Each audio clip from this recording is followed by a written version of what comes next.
को कौशल्या ज्यादा मानती है कि कैकेयी? अरे जो मां बन जाओ का आशीर्वाद दे वो दुनिया की सबसे बड़ी मां है। और बनने के लिए बड़े बड़े राजा महाराजा लोग भी जीवन के अंत में बन जाते थे, क्योंकि राजपाट में बड़ी कुछ गलतियां हुई होंगी, अंतिम में बन। तुलसीदास जी के रामायण पढ़े ना, क्या लिखे तुलसी बाबा कहते हैं, राजा महाराजा लोग भी चौथे पन नृप कानन जाही। बड़े बड़े राजा भी कारण में जंगल जाया करते थे बनने के लिए। राम बन के लिए गए, और बनने के लिए तो वन में जाना पड़ेगा, जंगलों में जाना पड़ेगा, ऋषि महात्माओं का आशीर्वाद लेना पड़ेगा ना। ऋषि महात्मा तो गांव में नहीं रहते, जंगलों में रहते हैं, प्रकृति का आशीर्वाद लेना पड़ेगा। जंगलों में बहुत सारे ऐसे वृक्ष हैं, देव वृक्ष, जो ऋषि महात्मा ही वृक्ष बन करके आए हैं। आने जाने वाले संतों की धूल पड़ती है तो खुश हो जाते हैं। बन तो जाना पड़ेगा। हम तो आपसे भी कहते हैं, जीवन में एक बार बन आप भी जाइए। जिंदगी भर भले बिगड़ जाइए पर एक बार बन जाइए। भागवत की कथा जब हो, निमंत्रण आपको मिले, कथा पंडाल में आ जाइए, बन जाएंगे। दुनिया में बन बहुत है, हजारों बन है, और किसी बन जाइए चाहे मत जाइए, पर एक बार मौका मिले तो वृंदावन जरूर जाइए, श्री वृंदावन जरूर जाइए। वनम वृंदावनम श्रेष्ठम गच्छत्वत्यैव जीवनम। बन जाना। सुनीति ने तो सारा भाव ही पलट दिया, ध्रुव जी के मन की ग्लानि को ही खत्म कर दिया। बेटा, जो सौतेली माँ ने कहा है वही मैं कहती हूं, बन जाओ। बोले मां कब जाऊं बन? बोले बन तो कभी भी बन जाओ। आप याद रखिएगा, बेटा बेटे के लिए कुछ भी अगर दुआ मांगनी हो भगवान से, और अगर आप भगवान आपकी दुआ नहीं सुन रहे हैं याचना, तो एक विधि सुनिएगा। ध्रुव जी बन जब गए थे तो बन जाने की तिथि, जिस तिथि को बन निकले हैं, उस तिथि में 5 दीपक अगर तुलसी माता के सामने जला दीजिए तो वो बच्चा बिगड़ेगा नहीं कभी। और जो भी कमियां उसके अंदर है, तुलसी माई, तुलसी का तो बड़ा अधिकार है भैया। सारी दुनिया प्रभु के चरणों में रहती, तुलसी माई तो भगवान के सर पर रहती। जो सर पर रहती हो उसकी बात भगवान नहीं मानेगा।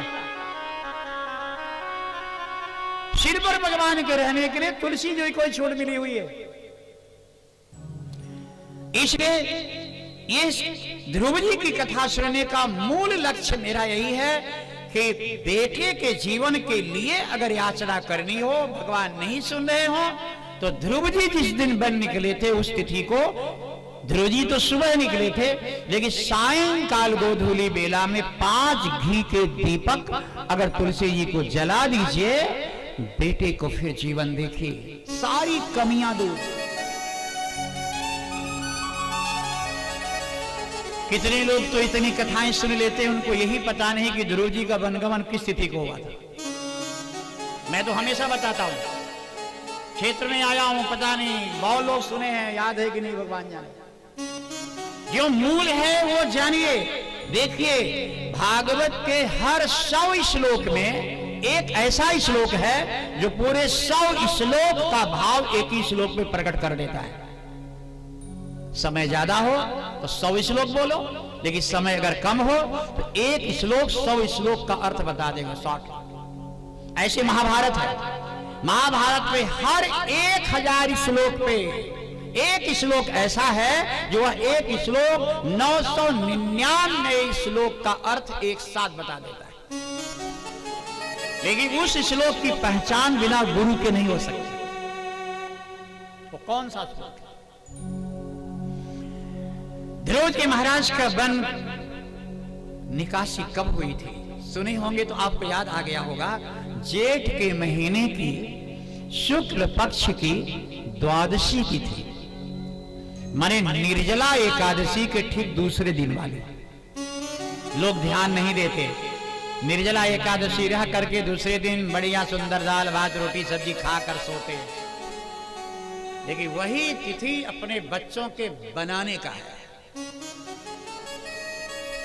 निर्जला एकादशी के दूसरे दिन वाली जो द्वादशी तिथि आती है, उस तिथि को सुबेरे ध्रुव जी का देश निकाला, वनगमन। कभी सोचेंगे अगर गौर से, आत्मा भर जाएगा। सारी दुनिया एकादशी के बाद 56 भोग खा रही सवेरे, 5 साल का लड़का जेठ के महीने में तपती धूप में, जेठ के महीने की धूप तो आप जानते हैं, और उसमें 5 साल का लड़का निकल। कैसा राजा है इस देश का, कैसी प्रजा है। किसी ने रोका नहीं। ध्रुव जी चले जाए। ध्रुव जी ने माता के चरणों में प्रणाम किया। जब ध्रुव जी चले, देखिए कथा चल रही है, श्री सुखदेव जी लाखों लोगों के बीच में सुना रहे हैं गंगा नदी के किनारे, और परीक्षित जी महाराज नीचे बैठ करके सुन रहे हैं। जब ये प्रसंग आया कि ध्रुव जी निकल पड़े, जेठ के महीने की शुक्ल पक्ष द्वादशी धूप में, तो भीड़ में राजा से नहीं रहा गया। राजा परीक्षित जी खड़े हो गए बीच में, भाव भरा था, आंख में आंसू थे, हाथ जोड़ करके कहा, गुरुजी माफ करिएगा, एक प्रश्न मेरे अंदर रह जा रहा है, आप इसका समाधान कर दीजिए। सुखदेव जी ने कहा, बोलो राजन। बोले, गुरुजी बस एक बात मुझे बता दीजिए कि ध्रुव जब वन जा रहे थे, उस समय उनकी माता सुनीति की दशा क्या रही होगी। सुखदेव जी ने कहा, महाराज तुमने तो कथा का भाव ही बदल दिया। थोड़ी देर सुखदेव जी रुक गए। एक श्लोक सुखदेव जी बोल पाए, वो आज सुनिएगा कि ध्रुव मां को छोड़कर जब वन की तरफ चला, उस समय माता सुनीति की क्या दशा थी। तो सुखदेव जी श्लोक में लिखते हैं, चौथे स्कंद के 8वें अध्याय का 16वां श्लोक, कहते हैं, सोत्सृज्य धैर्यं विललाप शोका दावाग्निना दावलते ववाला। राजन, सोत्सृज्य धैर्यं, जब ध्रुव निकल पड़ा और थोड़ी दूर आंख के ओझल होने लगा, तो माता सुनीति का धीरज टूट गया। धैर्यम, सोत्सृज्य धैर्यम, धैर्य का विसर्जन करके विललाप से जोर से विलाप करने लगी। और उसकी दशा कैसी हो गई। दावाग्निना दावलते वबाला। आप समझ गए होंगे, फिर भी मैं इसकी हिंदी बता देता हूं। किसी के दरवाजे पर सुंदर लता फैली है, लता होती है बढ़िया घनी लता, हरियाली, और राजन सुंदर दरवाजे पर लता एकदम घुंघराली फैली हो, और उस लता के नीचे कोई आग लगा दे, आग की लपट से लता जैसे मुरझाती है, वही दशा सुनीति मैया की हुई। इससे ज्यादा हम कुछ नहीं बता सकते, अन्यथा कथा रुक जाएगी। राजा परीक्षित जी बैठ गए, सारा कथा का स्थल भाव में डूब गया। लेकिन सुनीति ने जोर से चिल्ला करके एक बात कही है, वो सुन लीजिएगा। इस दुख में भी सुनीति ने जोर से कहा, बेटा तू दूसरे के लिए किसी प्रकार के अमंगल की कामना कभी मत करना पुत्र। दूसरे के लिए किसी प्रकार के अमंगल की कामना मत कर। जो दूसरे का बुरा सोचेगा उसे भोगना पड़ता है। इसलिए पुत्र जाते जाते मेरी आवाज पीछे से सुन ले, अपनी सौतेली माता के लिए भी बुरा मत सोचना। ये मां है। ध्रुव जी ने मुड़ करके नहीं देखा। दीर्घ श्वसंतीं वृजनस्य पारा, लंबी सांस लेते हुए मपश्यतीं बालकमाह, वो बालक चला जाए। आज सुनीति बार बार चिल्ला रही, मां मंगलम मां अमंगलम, ता किसी के लिए अमंगल मत सोचना। ये मां है, उसका बेटा को क्या हो सकता है। अब जेठ के महीने के इस धूप का पार करते करते शाम हुई। भूखा प्यासा वो बच्चा, रात हुई, 12 बज गए। घोर जंगल के बीच में निर्जन जगह पहुंच गए। बच्चा तो था, बच्चा तो बच्चा है। रात के 12 बजे ध्रुव जी को ऐसा लगा कि मेरे पीछे से कोई आ रहा है। घोर जंगल में सुनसान जगह अगर ऐसा लगे तो रोम रोम खड़ा हो जाता है। ध्रुव जी ने धीरे से मुड़कर देखना चाहा, धीरे धीरे मुड़े और डरते डरते मुड़े, लेकिन मुड़ करके जब देखा तो क्या देखा, वो रूप पढ़िएगा। जब देखा तो क्या देखा, 12 साल का सुंदर एक लड़का खड़ा है। कान में कुंडल है, गले में बैजंती माला है, घुंघराले बाल हैं, कजरारे नेत्र हैं, सुंदर कपोल हैं, बाहों में बाजू बंद है, कमर में करदनी है, शरीर में पीतांबर है, सारा शरीर अलंकारों से सजा हुआ। इतना सुंदर वो बालक को जब देखा तो ध्रुव जी ने हाथ जोड़ करके कहा, भैया आप कौन हैं और कब से मेरे पीछे पीछे चल रहे हैं? आप कौन हैं? तो उस बालक ने क्या कहा जानते हैं? प्रेम से बोलो कृष्ण कन्हैया लाल की। उस बालक ने कहा, तुम बताओ ध्रुव, मैं कौन हो सकता हूं? आप लोग ही सोच के बताइए, वो कौन हो सकता है? इतना सुंदर। ध्रुव जी से पूछा कौन हो सकता हूं? तो ध्रुव जी ने कहा, मेरी मां जब सुलाने के लिए लोरी गाया करती थी तो मेरी मां कहा करती थी, बेटा इस त्रिलोकी में सबसे सुंदर भगवान होता है। आप भगवान हो ना? तो उसने क्या कहा, नहीं, मैं भगवान से भी सुंदर हूं। भगवान से भी सुंदर जो होता है वो मैं हूं। ध्रुव जी ने कहा, तो भगवान से सुंदर कौन? आज आप लोग सुन लीजिए, भगवान से भी सुंदर कोई एक चीज होती है जो ध्रुव जी ने पाली। भगवान करे हर दुनिया का बेटा वो चीज पाले जो ध्रुव ने पाया। दोनों ने हाथ जोड़ के कहा, आप मुझे बताइए आप कौन हैं? तो उसने कहा, एक बात तुम पहले बताओ, तुम मां को अपने प्रणाम किए थे, फिर पीछे मुड़ के देखा क्यों नहीं है? बोले, आप मेरी मां को जानते हैं? उसने कहा, मैं वहीं से तो आ रहा हूं।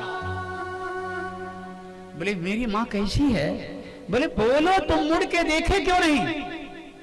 माता चिल्ला रही थी, बार बार रो रही, तुमने देखा क्यों नहीं? बोले, इसीलिए तो नहीं देखा भगवान, अगर मां को रोते हुए मैं देखता तो मैं जंगल नहीं आ सकता था, इसलिए मैंने मुड़ के देखा ही नहीं। आप बताओ, मेरी मां को जानते हो? बोले, पहले तुम पूछे हो कि आप कौन हो, वो सुनो। आप लोग कथाएं सुने होंगे भागवत जी की कई बार, आप समझ गए होंगे कि वो कौन है, लेकिन मैं फिर एक बार सुना रहा हूं, आप एक बार फिर सुनिए। जानते हैं तो आपको धन्यवाद, नहीं जानते हैं तो निवेदन है, इसको एक बार सुनिए। उसने ध्रुव जी से क्या कहा कि ध्रुव जी, जब तुम मां को प्रणाम किए थे तो प्रणाम करके तुम चल दिए थे, पीछे से तुम्हारी मां ने तुमको आशीर्वाद दिया था, तो थोड़ी देर तक तुम्हें आशीर्वाद हवा तरंग के रूप में चलता रहा, लेकिन फिर मैं वही माँ का आशीर्वाद रूप बना करके तुम्हारी सुरक्षा में पीछे पीछे चल रहा हूं। मैं तुम्हारी माँ का आशीर्वाद हूं, और माँ का आशीर्वाद भगवान से भी सुंदर होता है। भगवान के लिए तड़प रहे हो, लेकिन भगवान से भी अति सुंदर माँ का आशीर्वाद होता है। ध्रुव जी ने कहा, आप मेरी माँ का आशीर्वाद हो। मेरी माँ ने क्या कहा है आपको? बोले, तुम्हारी माँ ने एक ही बात कहा है, मेरे बेटे को अच्छा गुरु मिला देना। वो देखो नारद जी आ रहे हैं, मेरा काम समाप्त। मैं जाऊं? बोले नहीं। बोले फिर कहां रहूं? ध्रुव जी बताओ मैं कहां रहूं?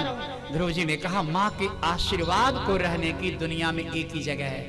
मैं सर झुका लेता हूं, तुम हमेशा हमेशा के लिए मेरे सिर पर विद्यमान हो जाओ। मां का आशीर्वाद बेटे के माथे पर, सर पर हो रहा है। जैसे सिर झुकाया, वो बालक अंतर्धान हुआ, दिव्य एक तेज निकला और ध्रुव जी के मस्तक पर समा गया। ध्रुव जी गंभीर हो गए। प्रेम से बोलो जगत जननी जगदम्बा मैया की।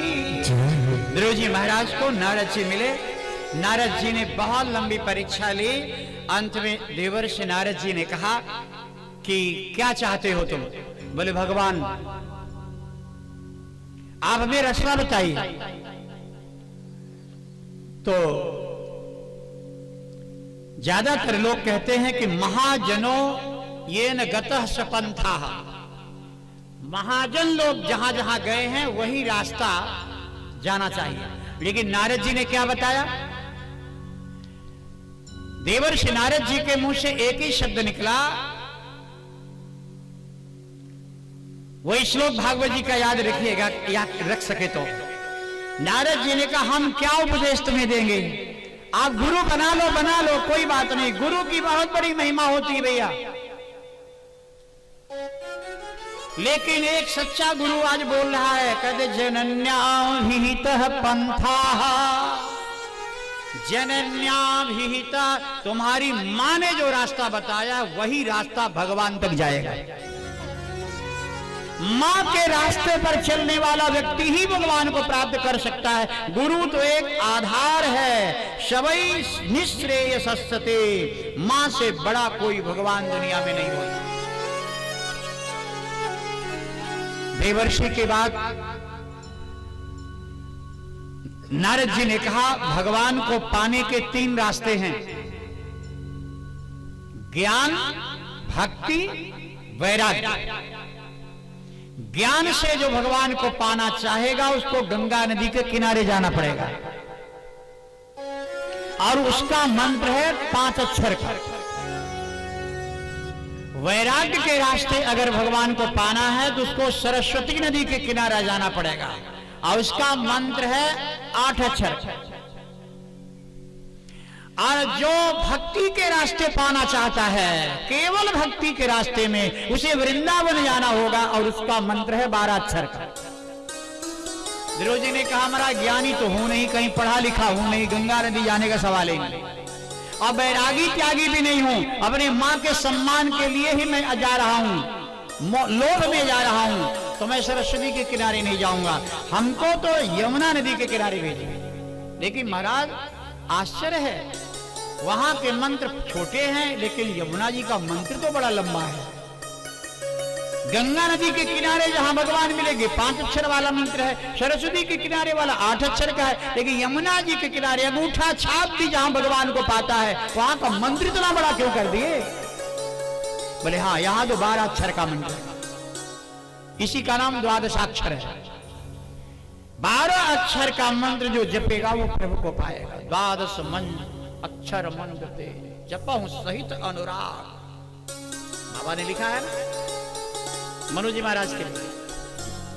और लाख तपस्या करने के बाद जब 12 अक्षर का जप किया, तब भगवान ने दर्शन दिया। इसलिए जप्यस्य परमो गुह्यः, ये 12 अक्षर का मंत्र बड़ा गुप्त रूप से जपना चाहिए, प्रदर्शन नहीं करना चाहिए। श्रूयताम में नृपात्मजा, फिर राजा के बेटे तुम मेरे मुंह से सुनो। यम सप्तरात्रम प्रपठन, 7 रात्रि दिन तक जो व्यक्ति इस मंत्र का जप कर ले, पुबान पश्च दिखे चरान, आकाश में चलने वाले देवता साक्षात दिखाई देने लगेंगे, भगवान तो मिलेंगे ही के। 12 अक्षर मंत्र को पुकारा, और वो 12 अक्षर का मंत्र कौन है, जरा सुनिए ध्रुव जी के साथ, आप भी बोलिए नारद जी की संगति। प्रेम से बोलो भक्तवत्सल भगवान की जय।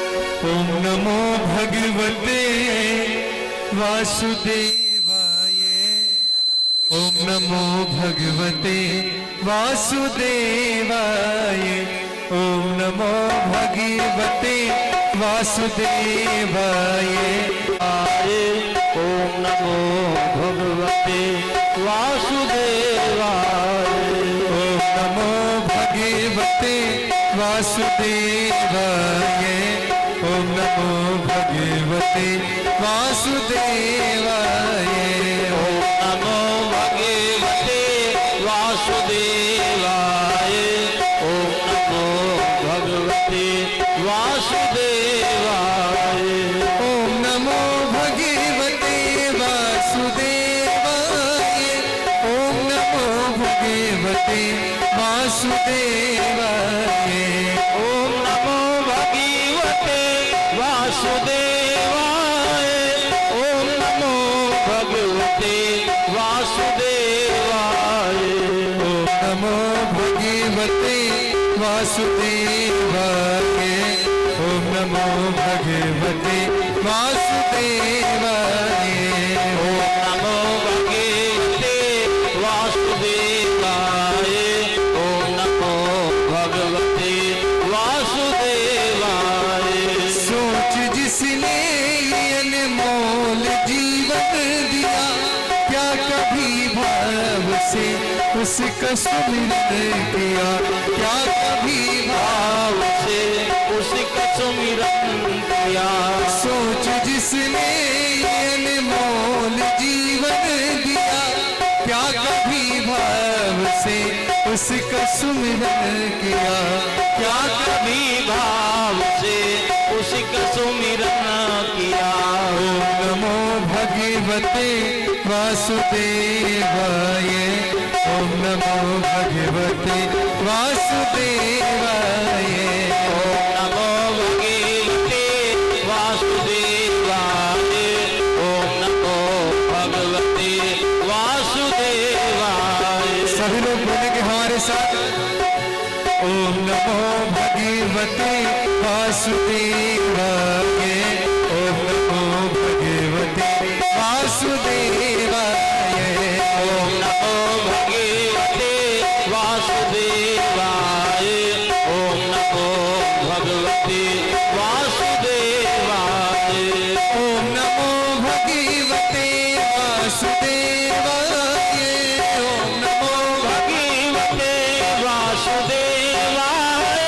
ओम नमो भगवते वासुदेवाय, ओम नमो भगवते वासुदेवाय, ओम नमो भगवते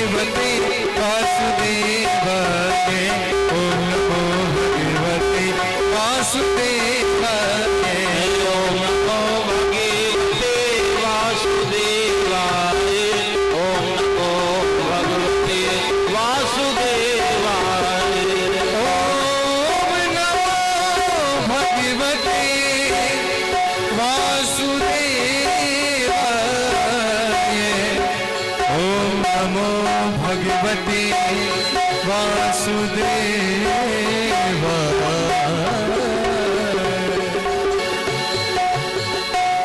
साधना का पंथ जरा सुनिएगा, जो लोग भगवान को इतना सरल समझते हैं। एक महीने का संकल्प लिया कि 1 महीने में भगवान मिल जाएंगे, इसलिए 3 दिन में एक बार एक बैर का फल, एक कैथा जानते हैं ना, कपित, त्रिरात्रांते तीसरे दिन के अंतिम रात में एक बैर और एक कैथा खाते थे 3 दिन में। 1 महीना पूरा हो गया, भगवान नहीं थे। उन्होंने कहा दूसरे महीने में नियम बदलेंगे। दूसरे महीने में 6 दिन में एक बार गणेश जी के ऊपर चढ़ी हुई दूर्वा, सूखी हुई दूब जो लोग फेंक देते थे, 1 मुट्ठी और 7 बेल का पत्ता, वो भी सूखा, 6 दिन में एक बार। तृण पर्णादि भी शीर्णई ही, भागवत जी में लिखा तृण पर्ण माने बेल का पत्ता, वो भी शीर्णई माने सूखा पत्ता, हरा नहीं। दूसरे महीने में भी भगवान नहीं मिले तो तृतीयम चानयन मासम, तीसरे महीने में नवमे हनी, 9 दिन में एक बार लेते थे। 5 साल का लड़का है ध्रुव, 5 साल के बच्चे की तपस्या बता रहा हूं। 9 दिन में एक बार लेते थे। क्या लेते थे? बोले अभक्ष, अब अपन जल। 9 दिन में एक बार जल पीते थे, फिर 9 दिन के लिए बैठ जाते थे समाधि। तीसरे महीने में भी भगवान नहीं मिले। कहते हैं चतुर्थम पिबई माशम द्वादशे हनी, चौथे महीने में 12 दिन में एक बार लेते थे। क्या? कठिनतम तपस्या की श्रेणी पर पहुंच गए। 12 दिन में एक बार लेते थे। क्या? वायु भक्षो, हवा। एक बार सांस लेते थे 12 दिन में, फिर 12 दिन सांस नहीं लेते थे। यहां तो 2-4 सेकंड भी सांस रोकना मुश्किल है। 12 दिन में एक बार सांस, इस साधना का पंथ है। चौथे महीने में भी नहीं मिले। भगवान तो परीक्षा लेते हैं, और लोहे को थोड़ी तपाएगा, सुनार तो सोने को ही तपाकर निर्णय करता है सोना है कि नहीं। 4 महीने में नहीं मिले, तब जैसे 5वें महीने बैठे, यमुना माता प्रकट हो गई। बोले बस यमुना में हूं, यमुना माने भक्ति होता है, मेरे किनारे एक बच्चे की मौत हो जाएगी, पाप लगेगा, जाए अब यहां भगवान नहीं मिलने वाला। ध्रुव जी ने कहा माता 5वां महीना अंतिम महीना, 6वें महीने आराधना नहीं करूंगा, बस 1 महीने के लिए अनुमति और दे दो। बोले तुम्हें कैसे विश्वास है कि भगवान मिलेंगे? बोले 2 में एक काम तो होगा, कार्यम वा साधयामी देहम वा पातयामी, या तो हरि मिलेंगे या तो ये शरीर छूटेगा। 6वां महीना मेरी जिंदगी में नहीं आएगा। इतना कठोर निर्णय ले लिया। इसको कहते हैं योग की भाषा में समष्टि में व्यष्टि का आधान। 5वें महीने पंचमे मास्यनुप्राप्ते जितश्वासो नृपात्मजः ध्यायन् ब्रह्मपदैकेन तस्थौ स्थाणुरिवाचलः। 5वें महीने में क्या किया? 5वां महीना सबसे अच्छा होता है व्रत का। अगर हम भागवत की और गहराई में घुस जाएं, हालांकि कोई ज्यादा घुसना नहीं चाहता है, आजकल तो छिलका लोग खाना चाहते हैं, वो बम्बैया धुन पर, सर के ऊपर वाला। देखिए मेरी अपनी परंपरा है भैया, मैं जिसलिए जाना जाता हूं तो मैं अपनी कथा की शैली की मेरी यही विधि है कि मैं ऊपर की नहीं, मैं भीतर की तरफ आपको ले जाना चाहता हूं। जैसे कहते हैं ना सत्यम शिवम सुंदरम, सत्यम शिवम, तो कहते हैं लोग भाई शंकर जी बड़े पॉपुलर हैं, तो ये क्या है? शिवम माने समाज, समाज से जुड़ा हुआ जो देवता है वो है शिवम, और प्रकृति से जुड़ा हुआ जो देवता है वो है सुंदरम। अब जो परब्रह्म परमात्मा के धाम वैकुंठ ले जाने वाला जो सत्य है वही है सत्यम। ये सबसे नीचे वाली चीज। आप ऐसे समझ लो, शंकर जी इतने पॉपुलर क्यों हैं? क्योंकि समाज से जुड़े हैं। भोले बाबा का अपना कुछ नहीं, समाज के लिए, दुनिया के लिए जहर भी पी सकते हैं, इसलिए इनका पूजा खूब होता है। और सुंदरम क्या है? प्रकृति, पेड़ पौधे, नदी नाले, ये झरने, ये सुंदरम। और सत्यम का है? आत्मा। आत्मा। समाज को जान लो तो शिव की कृपा, प्रकृति को समझ लो तो ब्रह्मा की कृपा, अपने आप आत्मानंद में डूबकर खुद अपने को समझ लो, ये नारायण की कृपा। ये सत्यम शिवम सुंदरम, इसकी यही बात है। अब देखिए 5 है, इसको ऐसे समझिए, 5वें महीने में ध्रुव ने निर्णय कर दिया। 5वें महीने को हमेशा याद रखो और याद रखिएगा। पहले आप जान लीजिए, शरीर के भीतर 5 ज्ञानेंद्रियां होती है ना। पहली ज्ञानेंद्रिय का नाम है कान। इस पे पूरा कंट्रोल करो, दुनियादारी सुनना बंद, केवल प्रभु की आवाज। पहला महीना, पहली साधना की सीढ़ी। दूसरी ज्ञानेंद्रिय का नाम है स्पर्श। स्पर्श भूल जाओ, किसने छुआ, कैसे छुआ, युवा है, स्त्री है, पुरुष है, कोई ज्ञान नहीं।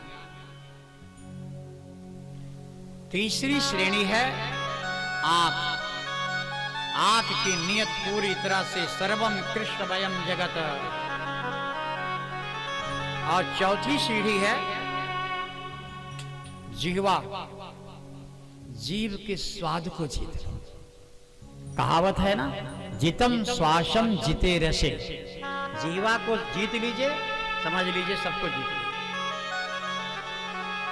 और 5वीं ज्ञानेंद्रिय है नाक। ये बड़ा कठिन है, नाक को जीतना।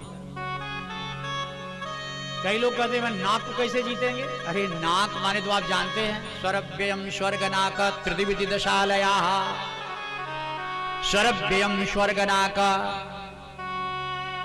नाक माने स्वर्गीय लक्षण। अब ऐसे समझ लो कि नाक किसको कहते हैं। मैं सरल करके अगर समझाऊं आपको तो नाक माने, लोग कहते हैं ना, अरे भैया नाक मत कटवा देना। कोई गलत काम करता है तो कहते हैं नाक कटवा दिया इसने। सीधी सी बात है, नाक माने मर्यादा, कुल परंपरा, खानदान की इज्जत, इसी का नाम नाक है। नाक नहीं कटनी चाहिए। एक ने नाक कटवा लिया था तो सारी लंका का सर्वनाश हो गया। नाक नहीं कटनी चाहिए, इसलिए नाक माने मर्यादा को बचा के रखिए। तो अब अंतिम 5वें नंबर पर ध्रुव जी पहुंच गए हैं। मर्यादा की लाज रखनी है, निश्चय कर लिया। तो समष्टि में व्यष्टि का आधान, मतलब ध्रुव जी ने अपने शरीर का जो प्राण है, शरीर के भीतर की जो हवा है, उसको निकाल दिया और निकाल कर पूरी त्रिलोकी के हर सांस में अपनी सांस जोड़ दिया। ये कला भी बड़ी विचित्र है, ये योगी ही जानता है। ध्रुव जी ने अपनी सांस पूरी त्रिलोकी की हर सांस से जोड़ दिया। 84 लाख योनि में गंदी नाली के कीड़े से लेकर ब्रह्मा तक की सबकी सांसों में अपनी सांस मिला दिया और फिर सारी सांस एक झटके में खींच करके अपने भीतर बंद करके बैठ गए। बोले अब मरूंगा या जीऊंगा। सबकी सांस खींच लिया। अब मरेगा तो सारा ब्रह्मांड मरेगा और जिएगा तो सारा ब्रह्मांड जिएगा। जब सबकी सांस रोक लिया, सारी दुनिया तड़प पड़ी, सारे जीव जंतु हिलोरे लेने लगे। नारद जी दौड़े दौड़े गए, बोले मार ब्रह्मांड मर जाएगा। सारी की सांस खींच लिया है, बंद कर लिया, उसको दर्शन दीजिए। भगवान ने कहा गरुण, अरे बोले गरुड़ से आप बाद में जाइएगा, पहले तुरंत वहीं प्रकट हो जाइए। गरुड़ के पहुंचने तक में तो त्रिलोकी का सर्वनाश हो जाएगा। भगवान ने कहा ठीक है, तो मैं पहले वहीं प्रकट हो जाता हूं और गरुड़ से बाद में जाऊंगा। तो सबसे पहले भगवान नारायण ध्रुव जी के हृदय में प्रकट हुए। जब हृदय में प्रकट हो गए, भगवान को देखा, इतना आनंद आया ध्रुव जी को, वर्णन है। इतने में गरुड़ पर बैठ के भी पहुंच गए। बाहर से बुलाए, ध्रुव। अब चक्कर में पड़ गए ध्रुव जी। भीतर वाला दिख रहा है, बाहर वाला बुला रहा है। कहीं भीतर वाले को छोड़ के बाहर वाले के चक्कर में जाऊं तो कहीं ये भी गायब हो जाए, वो भी गायब हो जाए। किसको पकड़ूं, किसको छोड़ूं?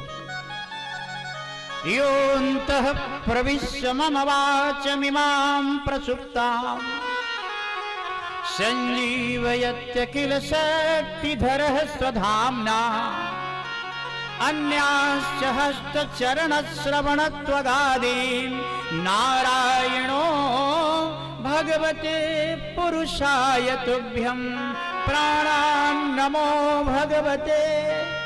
हे प्रभु, धर्म संकट में हो गया हूं। आप तो भीतर भी हो, बाहर भी हो, वाणी में भी हो, मेरे जीव में हो, सब में हो, चेतना में हो, प्राण भी आप ही हो। बाहर ढूंढो कि भीतर, प्रभु आप ही बता दो। अंत में निर्णय ले लिया, बाहर वाले का भरोसा नहीं, मैं जो पकड़ लिया हूं इसको हम नहीं छोड़ूंगा। अब भगवान हाथ पकड़ के झकझोर रहे हैं, उठो उठो। क्या लीला है, भक्ति में कितनी शक्ति है। जगत नियंता चारों भुजाओं से पकड़कर हिला रहा है। लेकिन ध्रुव जी ने आंखें खोल दी। जब ध्रुव जी ने आंखें खोला और भगवान का चतुर्भुज रूप जब देखा, अवाक। ध्रुव जी कुछ बोलना चाहते हैं। भगवान ने कहा बोलो। ध्रुव जी ने कहा क्या बोलो, पढ़ा लिखा हूं नहीं प्रभु, एक अक्षर कहीं नहीं पढ़ा हूं, फिर बोलो क्या?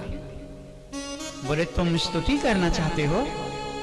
देखो ध्रुव, मेरे इस शंख में, चतुर्भुज में जो हम शंख चक्र गदा पद्म लिए रहते हैं, तो ये शंख मेरा ऐसे नहीं है जिसके गले में लगा दूं तो मूर्ख भी चारों वेद का पंडित हो जाता है। गाल में अगर लगा लो तो सारे उपनिषद, वेद, पुराण सब।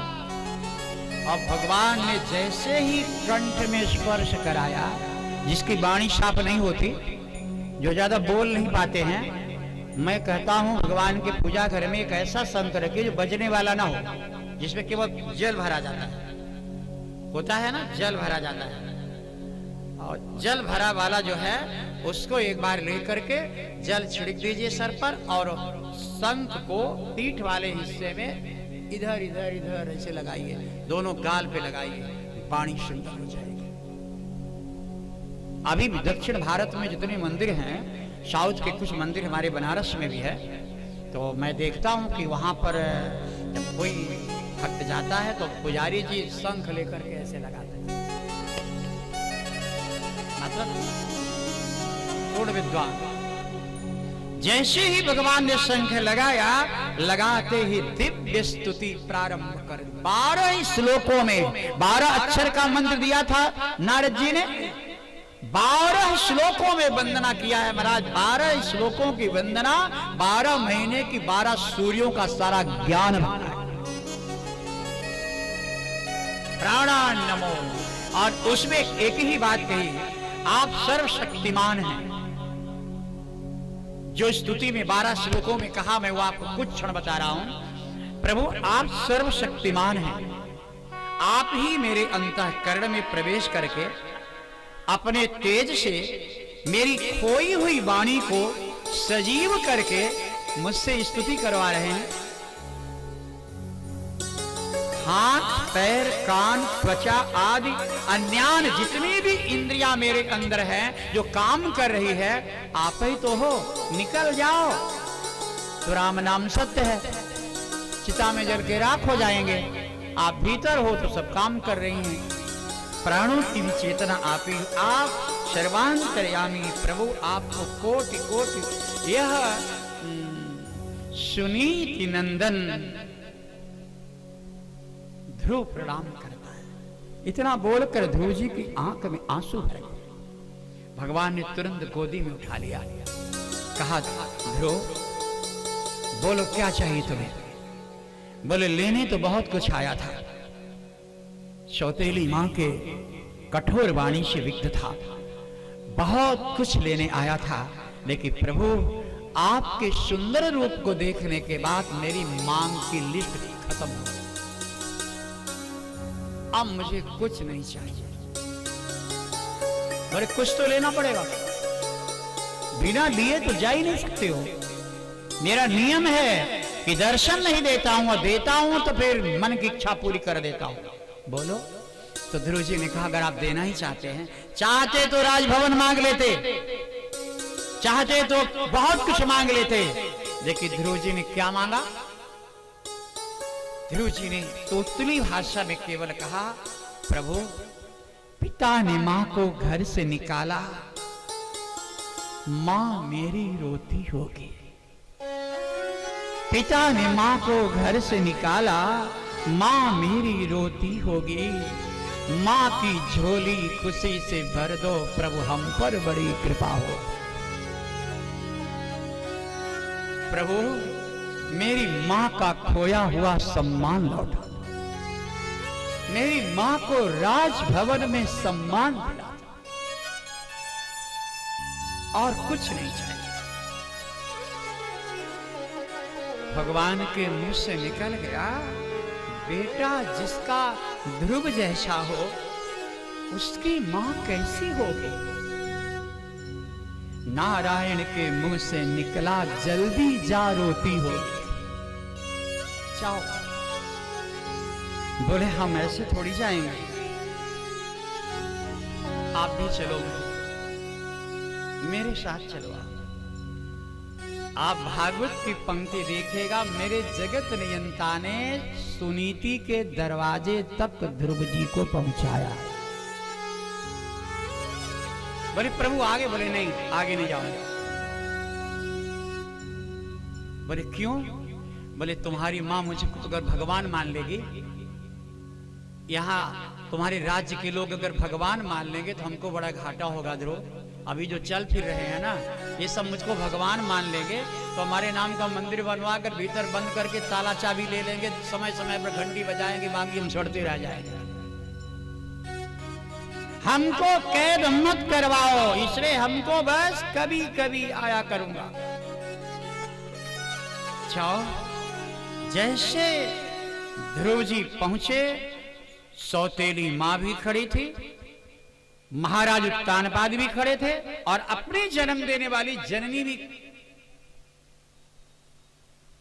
ध्रुव जी चक्कर में पड़ गए। ध्रुव जी की मां ने पहले कह दिया कि बेटा असली परीक्षा तेरी अब है, भगवान को प्राप्त कर लेने के बाद भी तेरी असली परीक्षा अब शुरू होती है। बोले माता क्या? बोले शुरू है परीक्षा।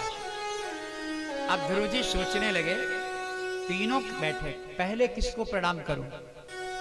राजा को, पिता है मेरे, या मां को जन्म दिया है, या सौतेली मां को? घंटों विचार करते रह गए। परीक्षा चल रही है, सुनीति ने भगवान से मनाया मेरा बेटा परीक्षा में पास होना चाहिए, और अंत में निर्णय ले लिया। ध्रुव जी ने सबसे पहले अपनी सौतेली माता सुरुचि के चरणों में साष्टांग प्रणाम कर, सौतेली मां ने उठा करके हृदय से लगा दिया, आंख भर गया। बोले तुम मुझे प्रणाम क्यों करते हो ध्रुव? मैंने तुमको बहुत दुख दिया है। बोले नहीं माता।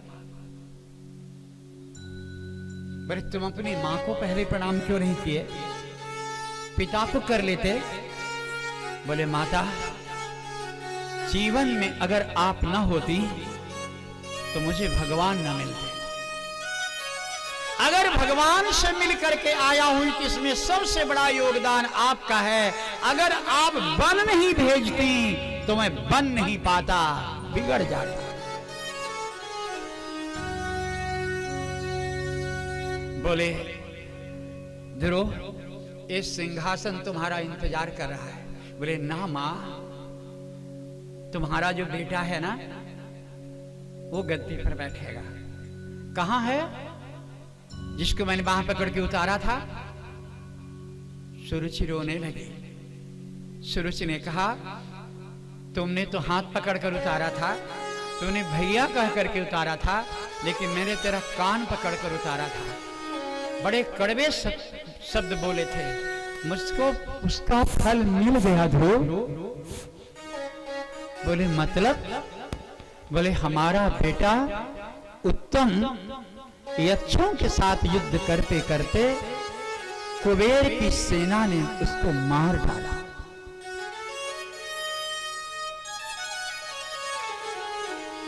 ध्रुव जी ने सुना, ध्रुव जी का राज तिलक हुआ।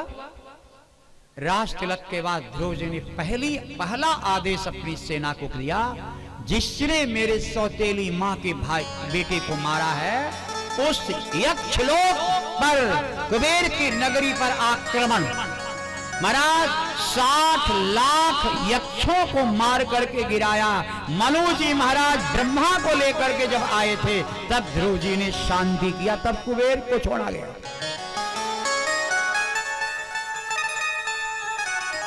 ध्रुव जी 36,000 वर्ष तक इस धरती के राजा थे। इसके बाद वन चले गए। प्रस्थिते तो वनम पित्रा दत्वागाम धर्म बड़ी लंबी कथाएं हैं। राजा परीक्षित जी के प्रश्न पर भागवत चल रही है। जैसे जैसे वो प्रश्न करते हैं, सुखदेव जी वैसी कथा की तरफ मोड़ देते हैं। सुखदेव जी से राजा परीक्षित ने कहा, गुरुजी, मनु जी के 2 लड़के थे। एक लड़के उत्तानपाद थे, उनकी कथा आपने सुना दी ध्रुव। एक बेटे प्रियव्रत थे, उनकी वंशावली। प्रश्न ने कथा को मोड़ दिया। इसलिए जिधर कथा को प्रश्न मोड़ेंगे उधर हम आपको चलना पड़ेगा, हमें आपको। अब आइए एक नजर हम देखते हैं। हम प्रियव्रत के पुत्र आग्नेन्द्र, आग्नेन्द्र के लड़के नाभि, नाभि के लड़के ऋषभदेव, और ऋषभदेव के लड़के थे राजा भरत। थोड़ा हम भारत और भरत की बात कर लें। हम जिस देश में रहते हैं, हमारे इस देश का नाम क्या है? जोर से बोलिए ना। हाँ, भारत माता की, भारत माता की। पहले परिचय जान लीजिए। हम पूरी धरती में महान देश भारतवर्ष में रहते हैं। गौर से सुनिएगा, और भागवत की सफलता तभी है, सुन करके अपने घरों में भी अगल बगल कभी बताइएगा अपने देश की महिमा। भारत देखिए, एक सुमेरु पर्वत है। सुमेरु पर्वत के पूरब, पश्चिम, उत्तर, दक्षिण हमारा भारत किस दिशा में है? इसको सुनिएगा। देखिए, 7 चीजें अपने देश की सबको जाननी चाहिए, और 7 ये चीजों को ध्यान करके, नाम ले करके जो पूजा शुरू की जाती है, वो गारंटेड भगवान उसको पूरा कर देगा। अपने देश की, अपने अपने देश के साथ। कौन कौन? मेरे वर्ष का नाम क्या है? मेरे देश के पर्वत का नाम क्या है? मेरे देश की मुख्य नदी का नाम क्या है? मेरे देश के मुख्य वन का नाम क्या है? मेरे देश के मुख्य सरोवर का नाम क्या है? मेरे देश के मुख्य वृक्ष का नाम क्या है? अब मेरे देश के मुख्य देवता कौन है? इस 7 को जो व्यक्ति अपने देश का जानेगा, वो असली राष्ट्रभक्त कहलाता है। और उसकी भगवान सुनते हैं। हम सुमेर पर्वत की चारों दिशाओं में मेरा भारत किस दिशा में? सुनिएगा। हम अपने देश की क्यों, मैं सुमेरु को चारों तरफ वाले की चर्चा कर लेता हूं। सुमेरु पर्वत के पूरब की तरफ भद्राश्वराम का वर्ष है। पश्चिम की तरफ केतुमाल नाम का वर्ष है। उत्तर की तरफ कुरु वर्ष है, और सुमेर पर्वत के दक्षिण की तरफ मेरा भारतवर्ष है। एक बात, सुमेर पर्वत के पूरब की तरफ देवकूट नाम का पर्वत है। सुमेर पर्वत के पश्चिम की तरफ पारियात्र नाम का पर्वत है। सुमेर पर्वत के उत्तर की तरफ श्रृंगवान नाम का पर्वत है। लेकिन सुमेरु के दक्षिण की तरफ जिधर मेरा भारतवर्ष है वहां हिमालय पर्वत है। मेरे देश के पर्वत का नाम हिमालय है। सुमेर पर्वत के पूरब की तरफ सीता नाम की नदी बहती है, पश्चिम की तरफ चक्षु नाम की नदी बहती है, उत्तर की तरफ सोमा नाम की नदी बहती है, और भारतवर्ष में सुमेरु पर्वत के दक्षिण की तरफ अलखनंदा भागीरथी मां गंगा बहती है। ये मेरे देश की प्रमुख नदी है। सुमेर पर्वत के पूरब की तरफ चैत्र रथ नाम का मुख्य वन है, इसके बाद लाखों वन। मुख्य वन चैत्र रथ, और पश्चिम की तरफ वैभ्राजक वन। सुमेर पर्वत के उत्तर की तरफ वैश्रम्भक वन। सुमेर पर्वत के दक्षिण की तरफ जहां भारतवर्ष है वहां पर नंदन वन, जो नंदन वन का मुख्य नाम श्री वृंदावन।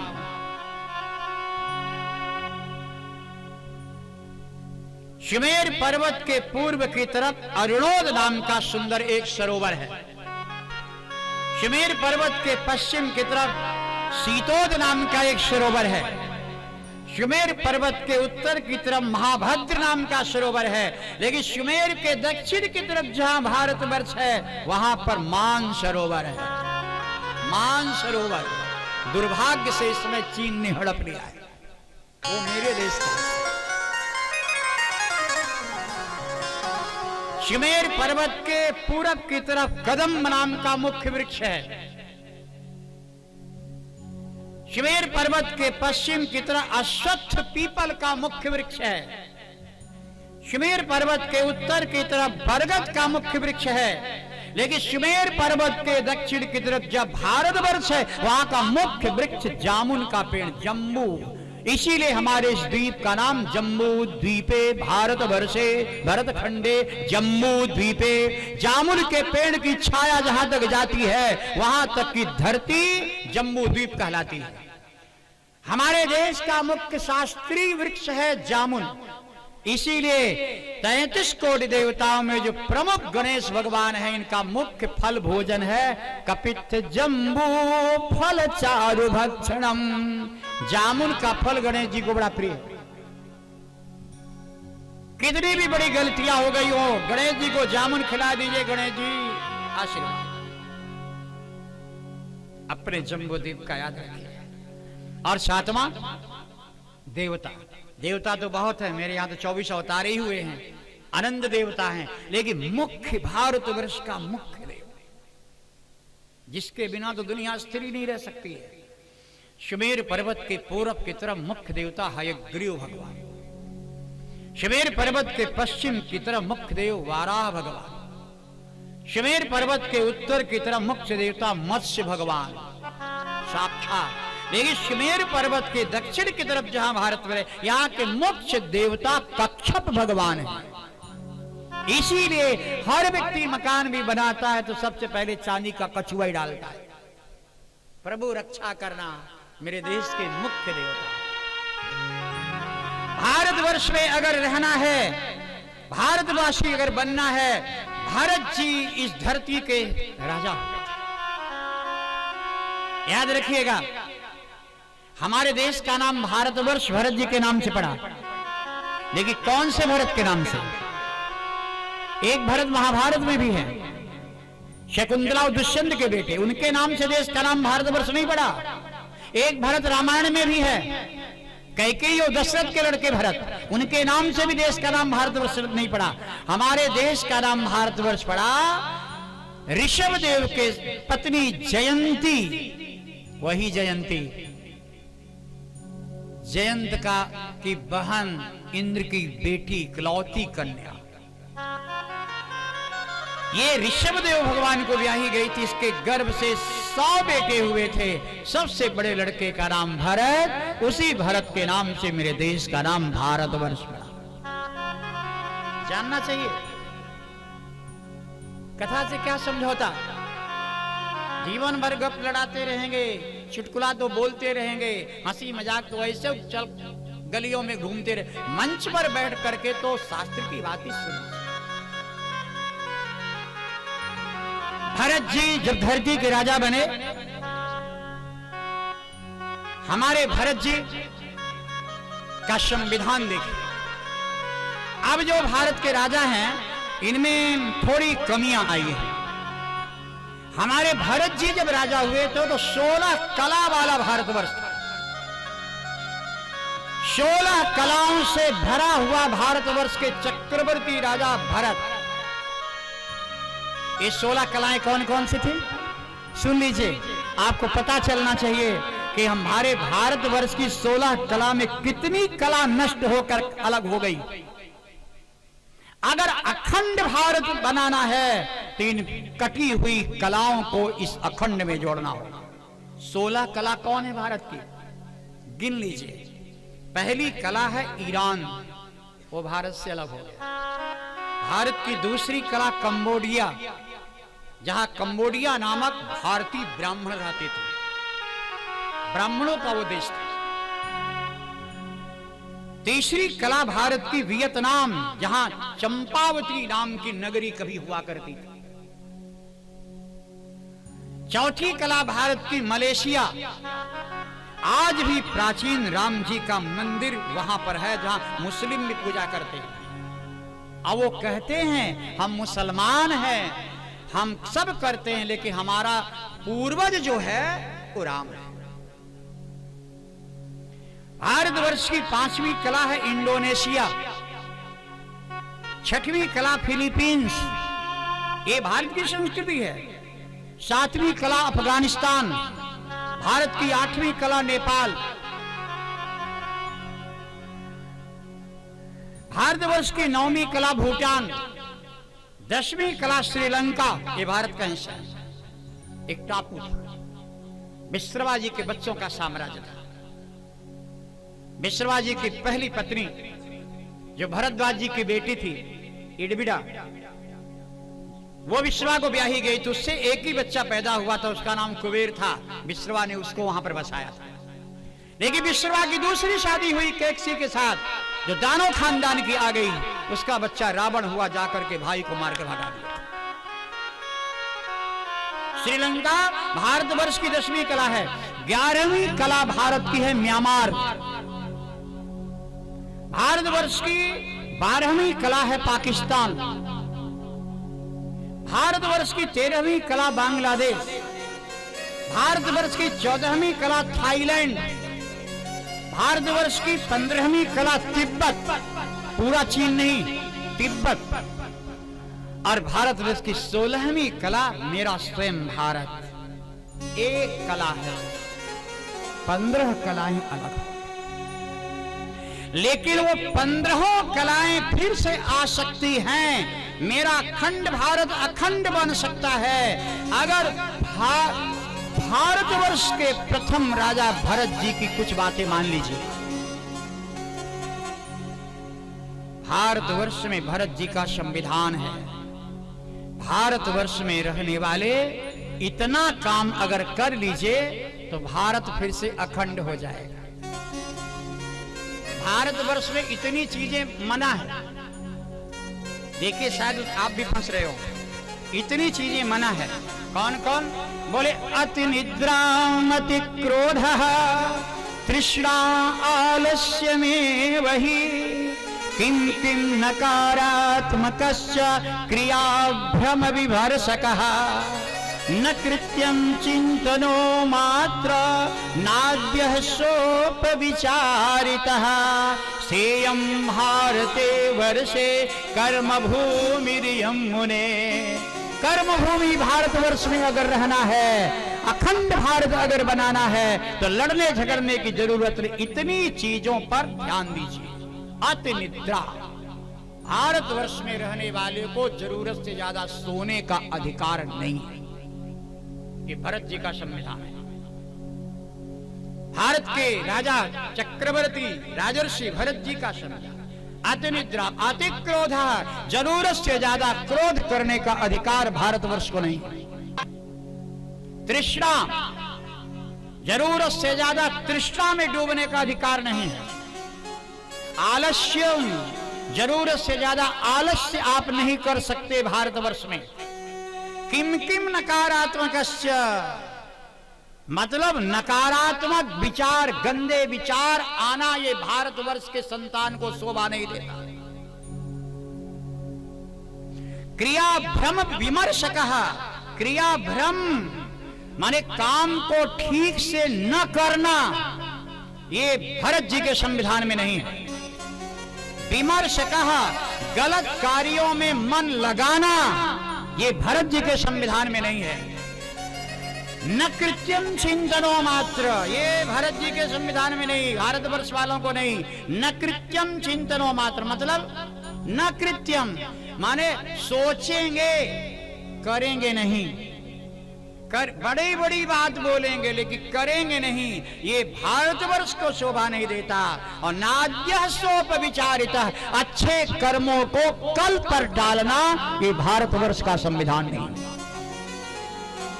इतनी चीजें अगर ठीक हो जाए, भरत जी का पुराना आदर्श अपना लिया जाए,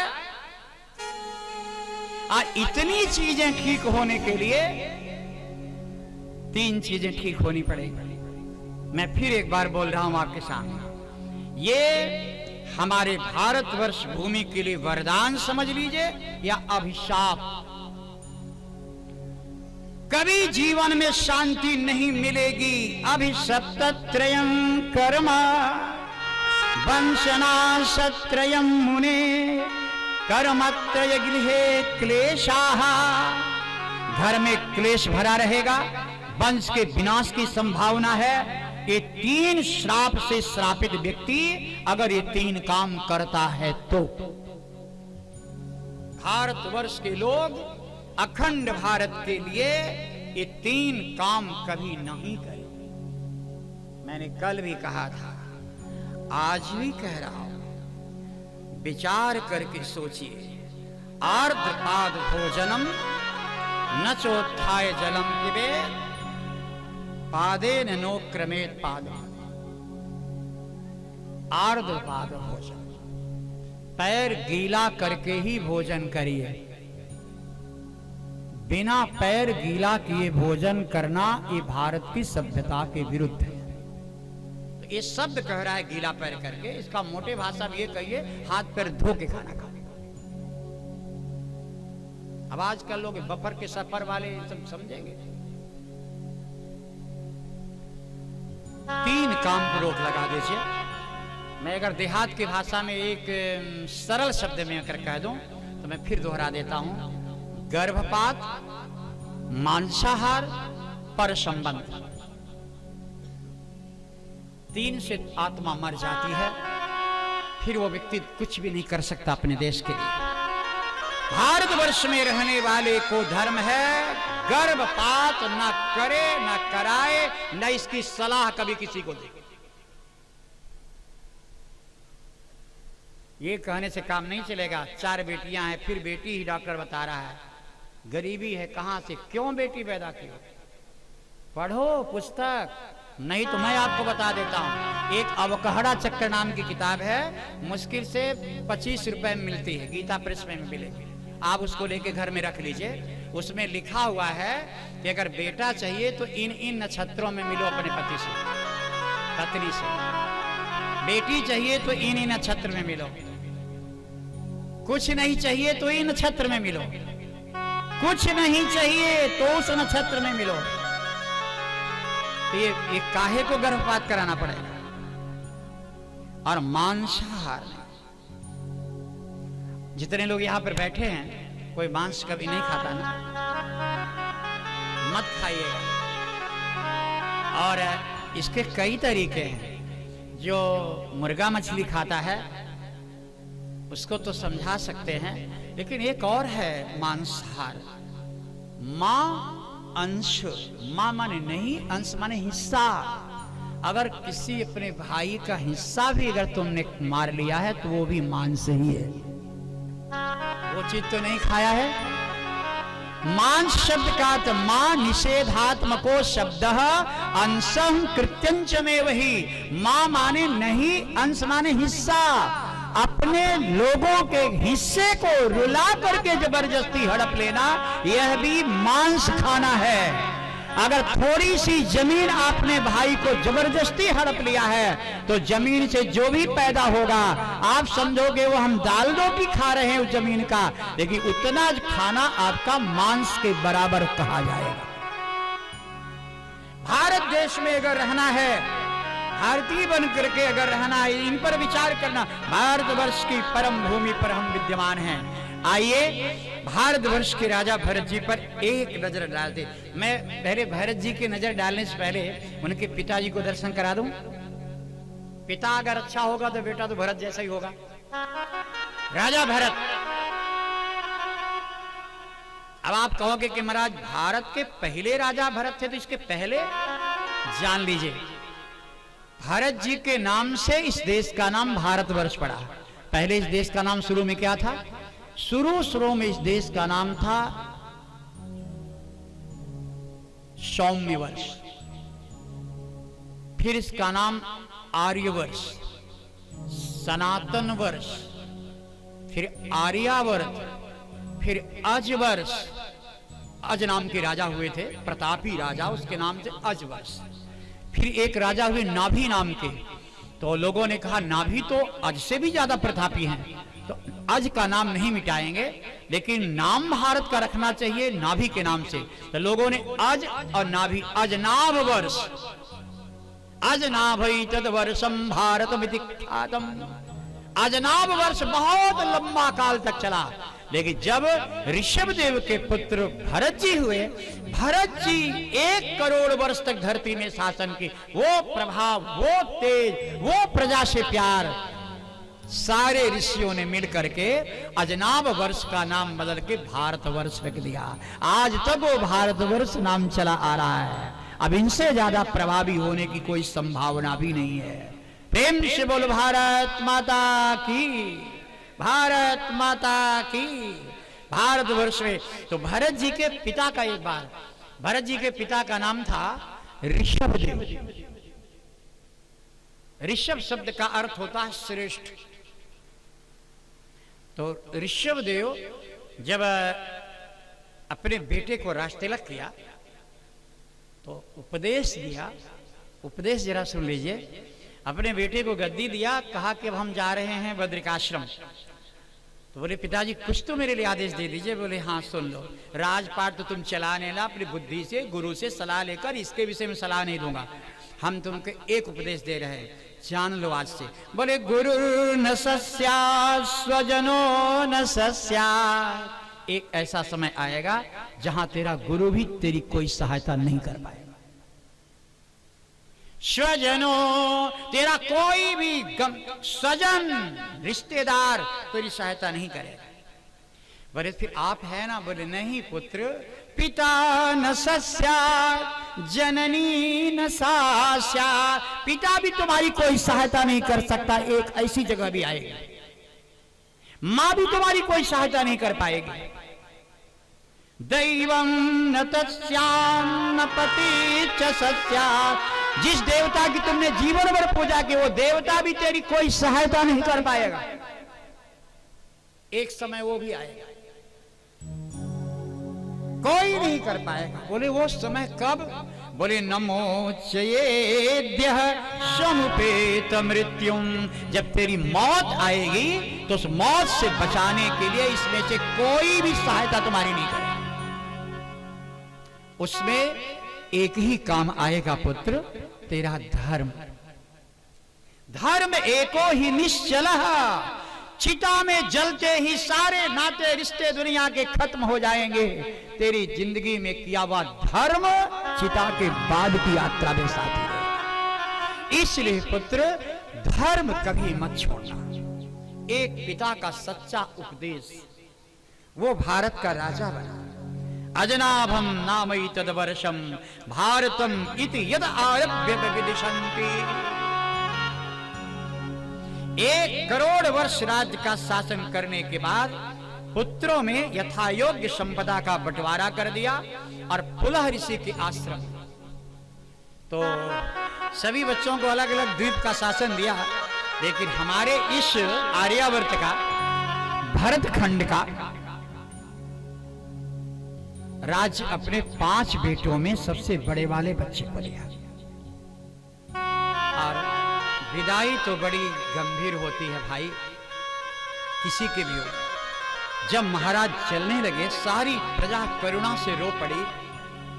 महाराज भरत ने कहा, रो नहीं, हमारे इस लड़के को सुमिरन करना।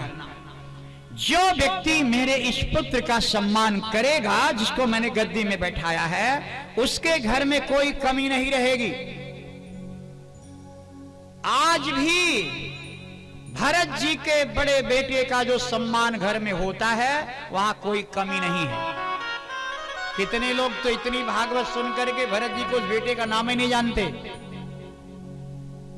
इस समय भले राजा बदल रहे हो, प्रजातंत्र का शासन, लेकिन आज भी गुप्त रूप से भरत जी का बड़ा बेटा हमारे भारतवर्ष की भरत भूमि पर शासन कर रहा है। इसको जिस घर में सुमिरन होगा, इसको जिस घर में स्थान मिलेगा, उस घर में राम राज्य होगा। और उसका नाम क्या था? श्वत्यनयेभ्यो रिक्थम पितृपैतामहं यथा दायं विभज्य पुलहाश्रमं प्रबभ्याम। भरत जी के बड़े लड़के का नाम था सुमति। जान लीजिए, भारतवर्ष में अगर रहते हैं तो हमारे आदि राजा भरत जी हैं। उन्होंने अपने बड़े बेटे को शासन सौंप कर गए हैं। आज भी उनका बेटा तरंगों में विद्यमान, सम्मान करो। उस भरत के पुत्र का नाम है सुमति। तुलसी बाबा ने बहुत गुप्त रूप से इशारे में लिख दिया है, जहां सुमति तह संपत्ति नाना। जिस घर में सुमति होगी, भरत का बड़ा बेटा होगा, उस घर में संपत्ति का भंडार बना रहेगा। भैया सुमति रखो घर में, कुमति अगर होगी तो कुछ नहीं मिलेगा। सुमति सुमति सुमति। भारतवर्ष में रहते हैं तो सुमति अपनानी पड़ेगी। प्रेम से बोलो भक्तवत्सल भगवान की। और पुलह ऋषि के आश्रम में गुरु मंत्र लेने के लिए चले गए और साधना करे। अब नियम है, कोई कहेगा कि वृद्धावस्था में क्यों चले गए?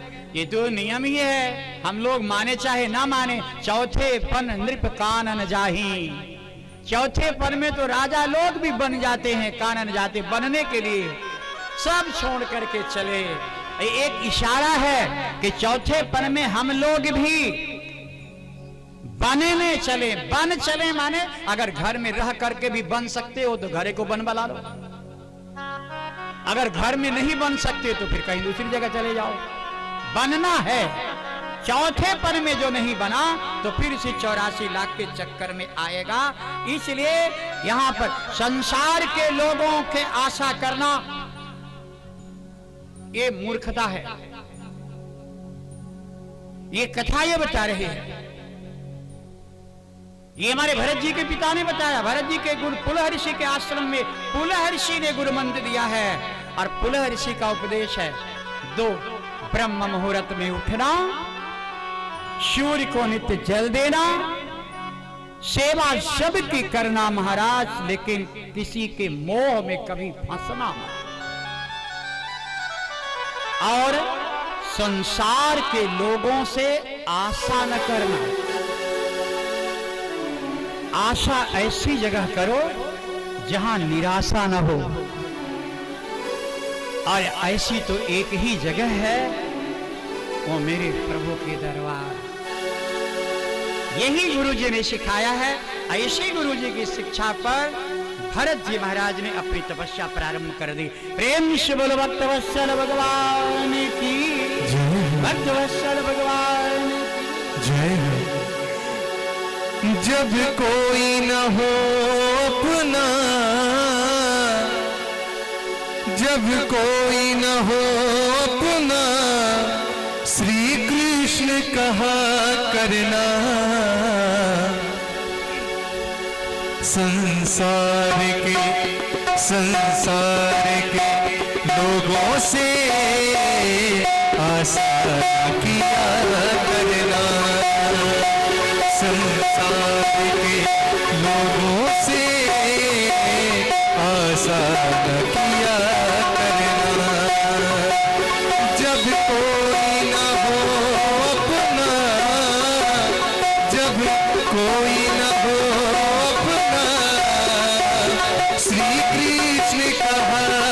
करना, संसार के लोगों से आशा न किया करना।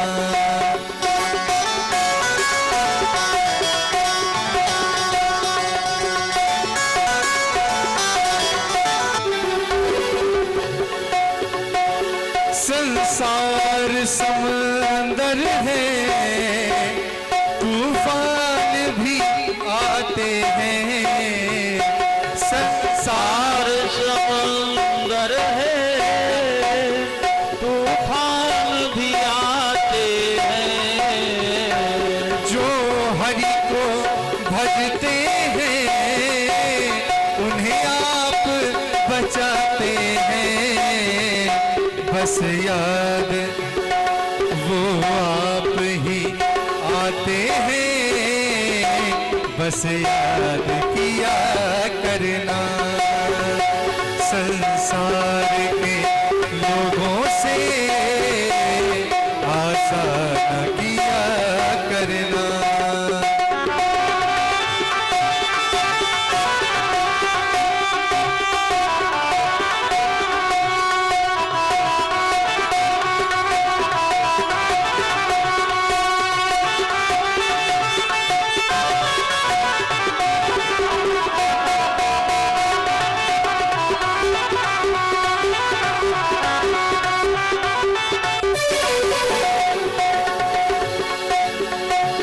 यह सोच अरे बंदे, प्रभु तुझसे दूर नहीं।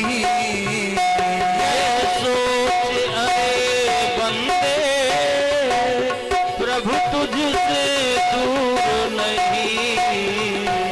कोई कष्ट हो भक्तों को, प्रभु को मंजूर नहीं।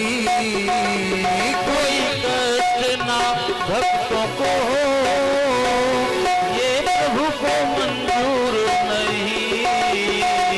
भगवान हे भगवान, भगवान को आता है भक्तों पे दया करना। भगवान तो आता है भक्तों की दया करना। जब कोई न हो अपना, जब कोई न हो अपना, श्री कृष्ण जपा करना। संसार के लोगों से आशा न किया करना।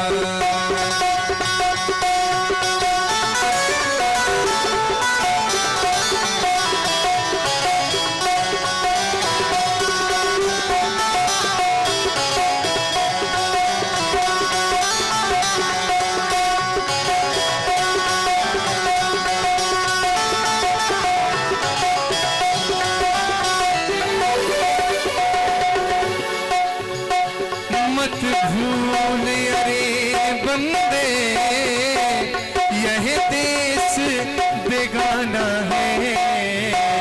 मत भूल अरे बंदे, यह देश बेगाना है। दुनिया में, दुनिया में, दुनिया में, दुनिया में, दुनिया में आकर के वापस तुझे जाना है। दुनिया में आकर के वापस तुझे जाना है। माया के, हाँ माया के बंधन से दिन रात बचा करना। संसार के लोगों से आशा न किया करना। जब कोई न हो अपना, जब कोई न हो अपना,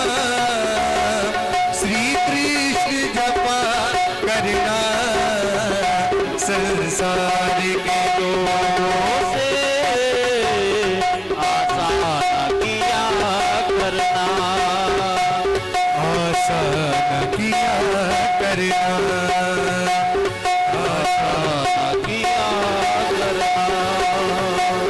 आशा न किया करना, आशा न किया करना।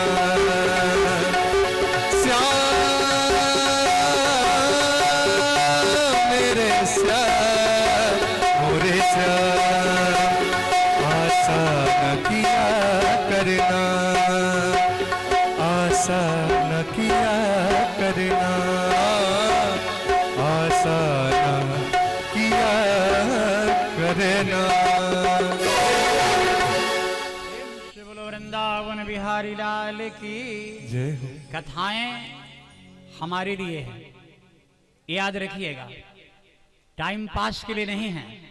जितनी कानों के माध्यम से भीतर चली गई और हम उसका अनुकरण कर लिए, उतनी ही कथा मेरे है। जितनी भी श्रीमद् भागवत में कथाएं हैं, सब मनुष्य के शरीर की नसों के आख्यान है। भरत जी महाराज चक्रवती नाम की नदी के किनारे तपस्या आरंभ करते हैं, नारायणी नदी। इसी को चक्रवती भी कहते हैं, शालिग्राम नदी भी कहते हैं, नारायणी भी इसी को गंडकी नदी भी कहते हैं। पवित्री करोति, इसका काम ही पवित्र करना है, क्योंकि इस दुनिया में जितने शालिग्राम जी हैं ये उसी नदी से निकलते हैं।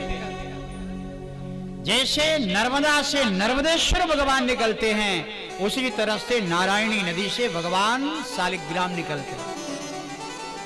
लेकिन राजा भरत की वृद्धा अंतिम बिगड़ गए। कहते हैं ना, अंत भला सो सब भला, अंत सुधारिए। एक हिरण के बालक के मोह में फंस करके उनका मृत्यु हो गई। कालंजर पर्वत में मृग योनि में जन्म ले लिया। वैकुंठ जाते जाते भरत जी मृग योनि में चले गए। कालंजर पर्वत चित्रकूट और कानपुर के बीच में कालंजर पर्वत में मृग योनि में भी भटकते भटकते अंततः उसी नारायणी नदी के किनारे गए। और जब जल पीने लगे तो पूर्व जन्म का स्मरण आया कि हम तो कभी राजा थे, और वही प्राण त्याग दिया। फिर भी गति नहीं मिली। आंगिरस गोत्री एक कानकुब्ज ब्राह्मण परिवार में ये जन्म लेते हैं। एक ऐसे परिवार में जन्म लिए जिस ब्राह्मण की 2 पत्नियां थीं, एक से 9 बेटे थे और एक से ये अकेले। ये सबसे छोटे थे। वहां भी पिताजी ने शिक्षा दिया। यहां भरत बहुत है, राजा भरत, मृग भरत, जड़ भरत। वहां भी पिता ने प्राण निकलते समय कहा, बेटा हम एक सूत्र बता करके जा रहे हैं, आप लोग भी सुन लीजिएगा। मैंने जो भरत को कहा वो सारे भारतवर्ष के लिए है। चाहे वो राजा भरत के लिए कहा हो, चाहे मृग भरत के लिए कहा हो, चाहे जड़ भरत के लिए कहा हो। जड़ भरत के पिताजी ने भी कह दिया कि बेटा स्वर्गीय लक्षण तुम्हारे अंदर प्राप्त दिख रहे हैं। आप लोग भी सुन लीजिए। 4 लक्षण जिस व्यक्ति के शरीर में हो, समझो वो स्वर्ग जाएगा,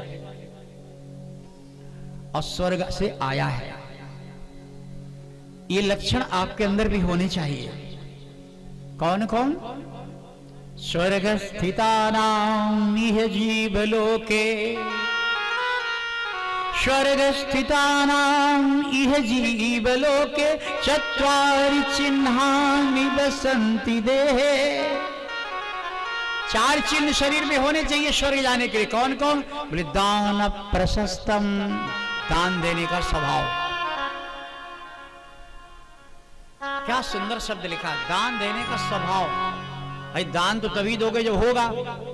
ये नहीं कहा दान दो दान दो दान दो, दान देने का स्वभाव। मैंने नहीं भी अगर है तो इसमें क्या जाता है कि बैठे बैठे कथा में सोच लो, हे भगवान अभी तो गरीबी है, मेरे बेटे की नौकरी लग जाएगी, खूब कमाएगा, एक दिन हम भी इसी तरह पंडाल बनाकर खूब भागवत कराएंगे, दान पुण्य करेंगे। कहा जाता है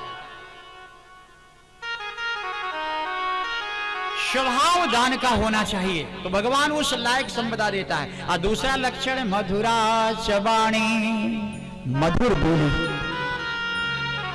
ये स्वर्ग का लक्षण है।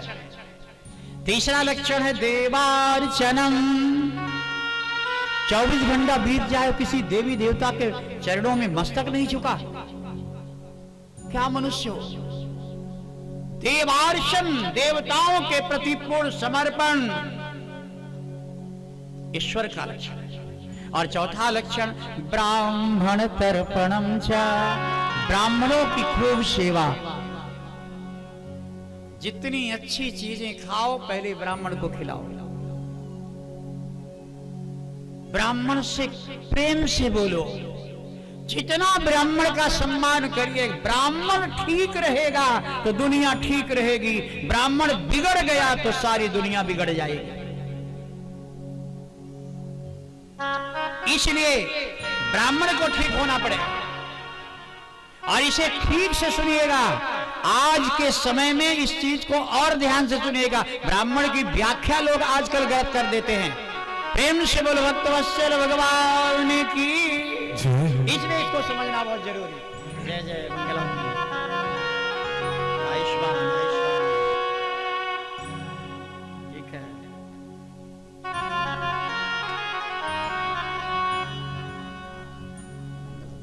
यशस्वी भव। ब्राह्मण के लक्षण 1 मिनट सुन लीजिएगा, थोड़ी गलतफहमी दूर हो जाएगी। भागवत सुन रहे हैं ना, तो भागवत में थोड़े ब्राह्मण की महिमा सुनिए, क्योंकि कई बार हमसे लोग कहते हैं महाराज आप कहते हो अच्छी अच्छी चीज पहले ब्राह्मण को खिलाओ। तो ब्राह्मण जी लोगों ने पुस्तक लिखा, अपने मतलब की चीज लिख दिया ना, बहुत गलत सोच है। लिखने वाले ने बड़े पवित्र महत्तम भाव से लिखा है। लिखने वाले ने क्या लिखा कि इस धरती में जन्म लेने वाला कि गले के ऊपर का हिस्सा ब्राह्मण है, भुजाएं क्षत्रिय है, पेट बनिया है और पैर शूद्र है। गले के ऊपर का हिस्सा ब्राह्मण है, चाहे वो हिंदू हो, मुसलमान हो, ब्राह्मण क्षत्रिय ठाकुर बनिया कोई भी हो, गले के ऊपर का हिस्सा ब्राह्मण है। जितनी अच्छी चीज दुनिया,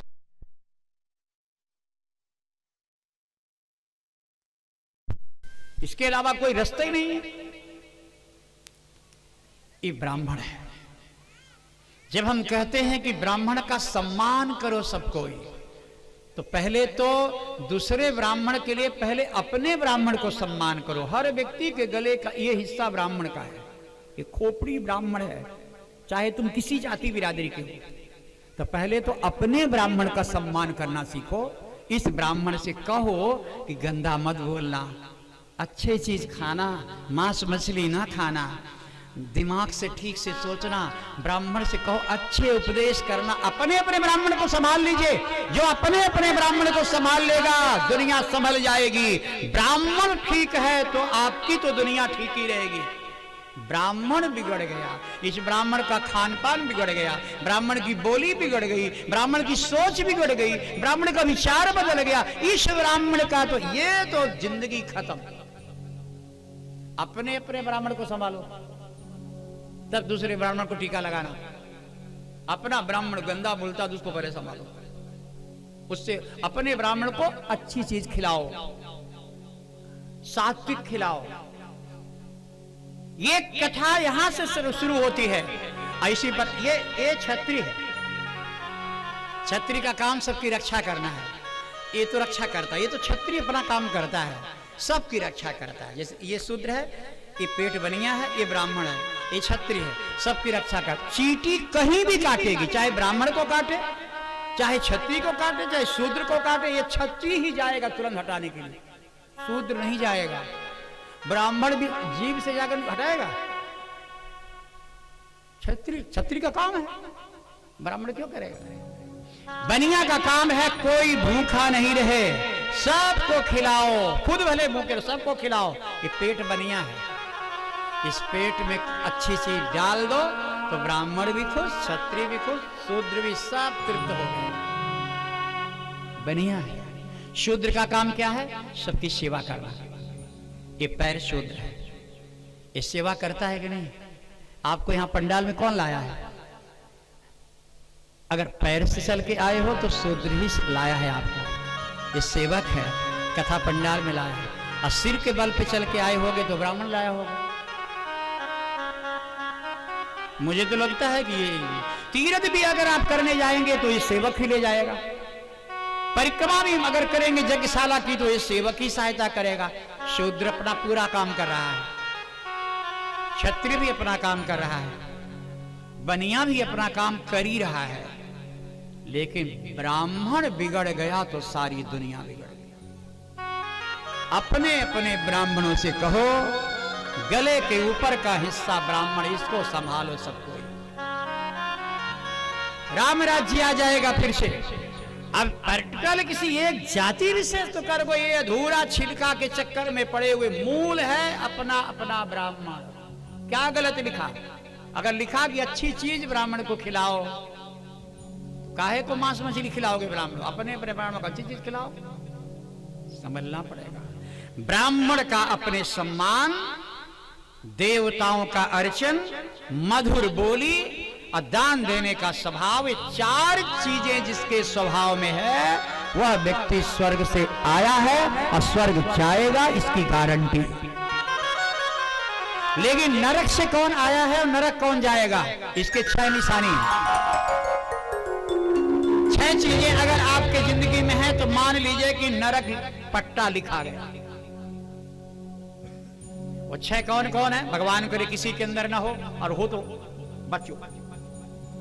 6 चीजों में कहते, कार्पण्य वृत्ति, स्वजनेषु निंदा, कुचैलता नीच जनेषु भक्ति, अतीव रोषः कटुता च वाणी, नरस्य चिह्नस्य नरकागतस्य। ये नरक के लक्षण है, नरक जाने के लक्षण है। सबसे पहला कार्पण्य वृत्ति, कंजूसी। ईश्वर ने खूब दिया है, फिर भी देते समय तो उदार होना चाहिए। जैसे हमारे यजमान की जब निकलती है टीका लगाते हुए तो फिर नहीं देखते कितना निकल रहा है। और जिंदगी इसी को कहते हैं भाई।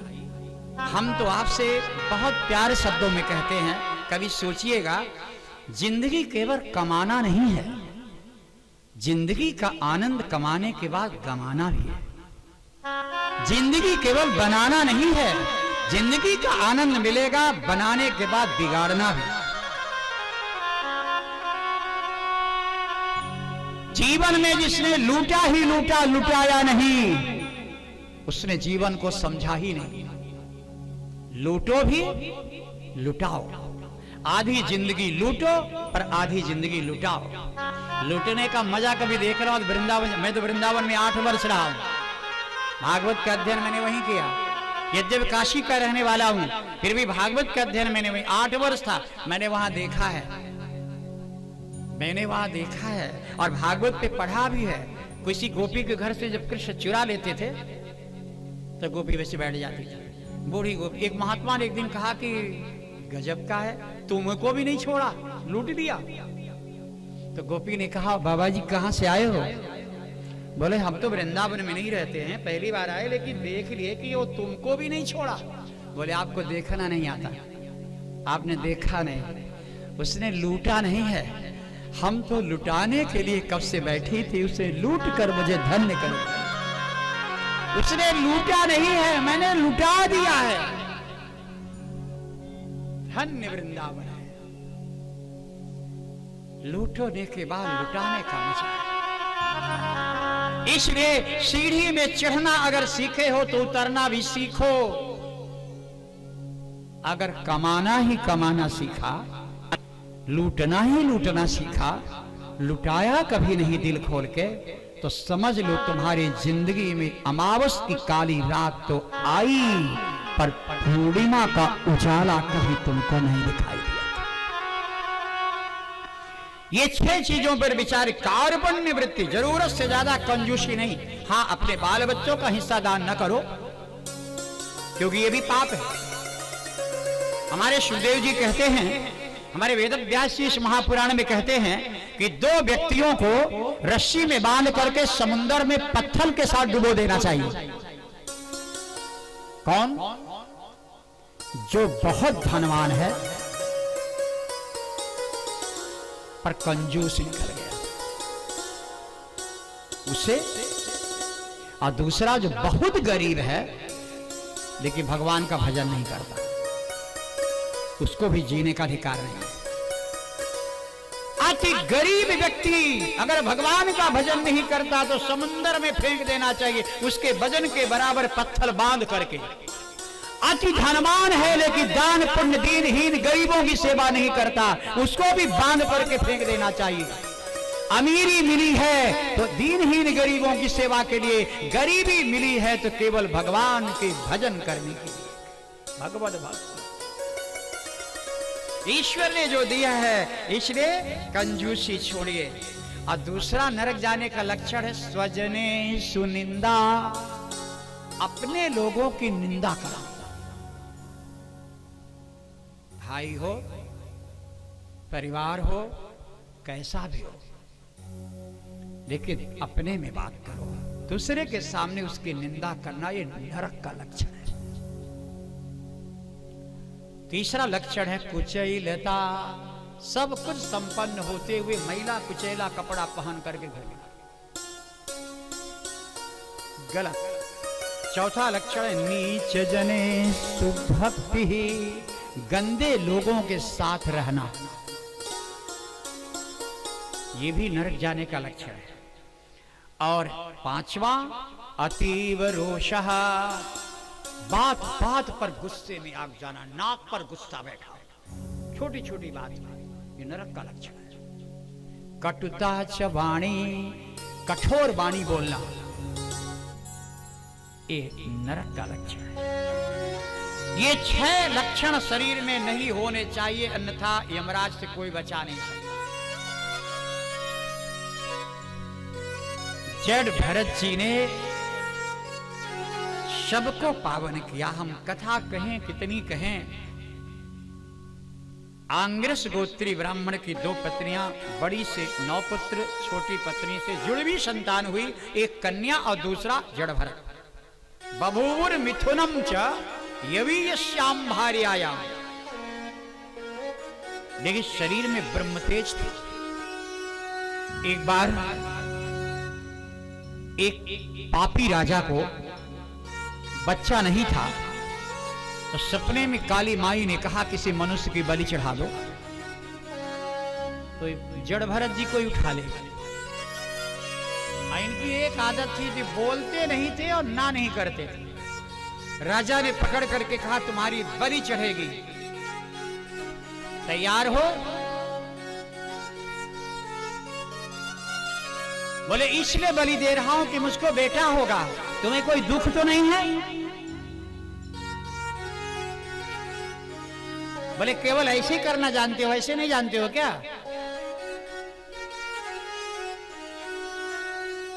जब बलि चढ़ाने के लिए तैयार हुआ, पत्थर की मूरत से बर्दाश्त नहीं हुआ। एक निर्दोष व्यक्ति को, थोड़े से पागल किस्म का हो तो उसको मार डालोगे आप? उसको जीने का अधिकार नहीं है।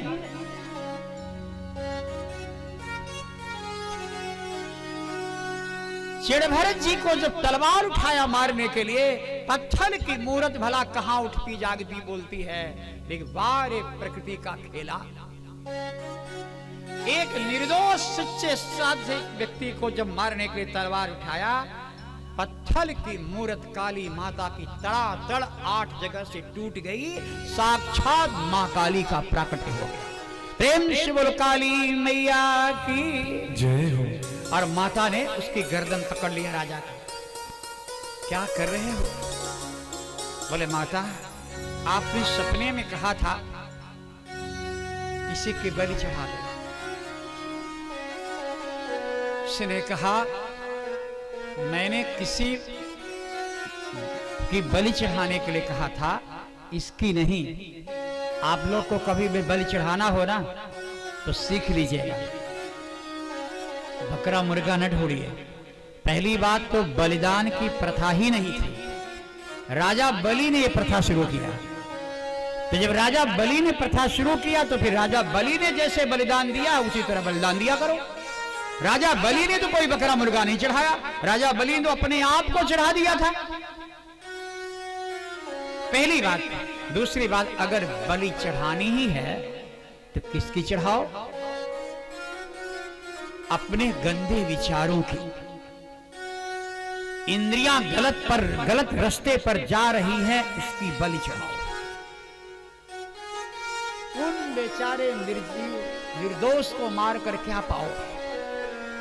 अरे बेटा नहीं हुआ तुमको, निपुत्र हो, ये तुम्हारा कई जन्मों का कुकर्म है। इस निर्दोष को मार करके तुम जगत जननी से अपना पुत्र चाहते हो। बलि का मतलब है अपने अवगुणों को मार डालो, अवगुणों की बलि चढ़ा दो, गुणवान बन जाओ, तुम्हें संतान हो जाएगी। इसको मारने के लिए मैंने नहीं कहा। माता ने गर्दन पे चला दिया, गर्दन कट के निकल गया। जड़ भरत जी ने कहा माता, इसको जीवित कर दीजिए, इसको बच्चा भी दे दीजिए। बोले क्यों? बोले आप मेरे भक्ति से प्रसन्न हो ना मां, मेरे लिए आपने इसको मारा है ना, तो मैं आपसे वंदना करता हूं माता, इसको जीवित कर दीजिए। बोले तुम ऐसा क्यों मांग रहे हो? बोले मां, जिंदगी लंबी बीत गई मेरी, भक्ति भी कम नहीं किए हैं, कई जन्म बीत गए मेरी भक्ति के। राज दरबार की भक्ति शुरू हुई, मृग योनि में भक्ति किया, मनुष्य योनि में आ गया, बड़ी लंबी भक्ति, लेकिन माता आपने मुझे दर्शन कभी नहीं दिया, इसके कारण दर्शन हुआ है, तो इसको जीवित करना ही होगा। भरत जी महाराज माता के चरणों में प्रणाम कर आगे बढ़े और भरत जी का, जड़ भरत जी का उपदेश सुन लीजिए। स्थौल्यम कार्श्यम आधय व्याधयस्य, एक राजा को उपदेश दिया। एक रहुगण नाम का राजा था, शौवीर देश का राजा था। कपिल भगवान से गुरुमंत्र लेने के लिए पालकी में बैठकर जा रहा था। पालकी में एक मजदूरा बीमार पड़ गया, तो राजा ने कह दिया कोई दिखाई दे पकड़ लो सब मेरी प्रजा। यही महाराज पकड़ में आ गए, कंधे पर पालकी राजा की ढोर है। सोचो कभी चक्रवर्ती राजा थे, अब चलने लगे सीधे। संयोग से एक जगह चींटियों की लंबी झुंड थी, विवर था, चींटियां चींटियां। सोचा कि अगर इधर से चलेंगे तो काम गड़बड़, थोड़ा सा बगल से हो गए, और जब बगल से चले तो टेढ़ा हो गया। राजा गुस्से में आया, तलवार बड़े टेढ़ा मिला के चलते हो। तलवार जब निकाला तो जड़ भरत जी ने कहा ए राजा, तेरे लिए हम चींटियों की हत्या नहीं करेंगे, सीधे चलते तो चींटियों के ऊपर पांव रखना पड़ता और एक पांव में लाखों करोड़ों चींटियां मर जाती। तुच्छ राजा के लिए मैं इन अबोध चींटियों को क्यों मारूं? राजा ने जब वाणी सुना तो राजा कहता क्या है? राजा सिंधु स्थिति, राजा मैं सिंधु देश का राजा हूं। अरे जड़ भरत जी ने कहा दुर्मदांध, तुमने भरत नाम के राजा का नाम सुना है? बोले हाँ, वो तो चक्रवर्ती राजा थे, सारी धरती पर शासन था। बोले सुने हो? वो कैसे थे? बोले वो तो महान है, हम लोग तो छोटी सी रियासत के राजा हैं। बोले अरे दुर्मदांध, क्या वो राजा कभी किसी ब्राह्मण के कंधे से पालकी ढोलवाया है? बोले नहीं। फिर तुमने ऐसा क्यों किया? सुन, इधर आ। कान में कहा वो जो भरत चक्रवर्ती राजा थे ना, तो कान में क्या बोला, अहम पुरा भरतो नाम राजा। पुराने जमाने में वो भरत मैं ही था, मैं ही वो चक्रवर्ती भरत नाम का राजा था। मैंने इतना अहंकार कभी नहीं किया। एक छोटे से रियासत, राजाश्मि सिंधु स्थित दुर्मदांधा। अरे दुर्मदांध चरणों में गिर गया राजा। उस समय कहते रहो गणत तमपि धद्दनोष्या संयस्त दंडः कृतभूतमयितः आसज्जितात्मा। बड़ा सुंदर उपदेश दिया भवाटवी का। इस दुनिया में सब कुछ है।